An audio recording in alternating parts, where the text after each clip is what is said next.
Tu savais qu'à Saint-Pétersbourg, une vieille femme a drogué puis découpé sa colocataire avant de descendre des sacs poubelles remplis de morceaux humains, et ce, sous l'œil des caméras. En 2015, Tamara Samsonova vit avec Valentina, de 18 ans son aînée. Une cohabitation tendue car Tamara est obsédée par cette dernière. Pendant que je te raconte son histoire, je revisite un plat bien de chez elle, un bortsch, avec une crème fouettée coco citron vert. Moi, c'est David et dans Cook and Kill, pendant que je cuisine, je te raconte des histoires de true crime. Alors pense à t'abonner et je promets de ne pas venir t'empaqueter dans un sac poubelle. Ici, on taille la betterave en deux façons, brunoise et fine lamelle, qu'on fera rôtir au four dans un peu de bouillon. Elle, c'est Valentina qu'elle va découper. Un soir, elle prépare une salade russe pour le repas. C'est une sorte de macédoine.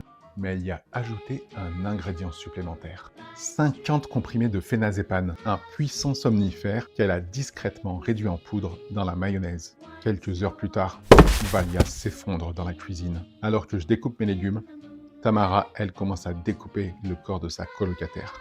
Un bain de sang qui ferait tourner de l'œil Dexter Morgan. Et vous savez pour qui j'ai préparé un bon bain, moi Pour mon fils qui m'attend depuis 1 heure.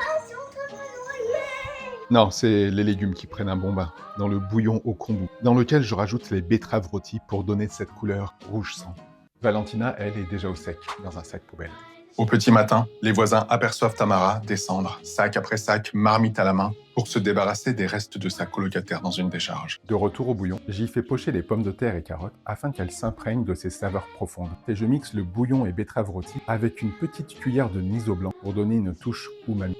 Et en parlant de mamie, on retrouve Tamara qui aura le droit à la visite de la police quelques jours plus tard, car des restes humains ont été découverts dans la décharge locale.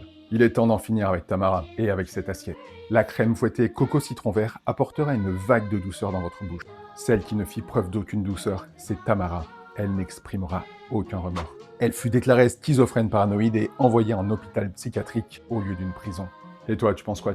Elle méritait l'asile ou la perpétuité? Et si tu veux la recette complète, commente Baba Yaga en commentaire et je t'envoie ça en privé.